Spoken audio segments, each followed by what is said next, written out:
Hello friends, welcome back to my channel. আজকে আমি সুন্দর একটা রেসিপি তোমাদের সাথে শেয়ার করব। সবাই তো তোমরা সর্ষে দিয়ে বাটা মাছ খেয়েছো, কিন্তু রেসিপিটা একটু আলাদা।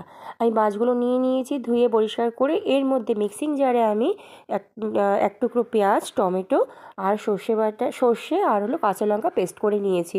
মাছগুলোর মধ্যে নুন, হলুদ আর পুরো মশলাটা দিয়ে, পেস্টিং করা মশলাটা দিয়ে ভালো করে আমি মাখিয়ে নিয়েছি। অন্যদিকে ফ্রাইং প্যানে আমি তেল গরম করে ওর মধ্যে কালো জিরে ফোড়ন দিয়ে মশলা মাখানো মাছগুলো আমি দিয়ে দেবো।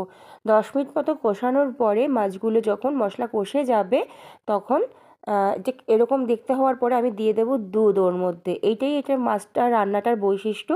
সবথেকে বেশি ভালো হবে যদি নারকেলের দুধ দেওয়া যেতে পারে, ভীষণ টেস্টি হবে খেতে।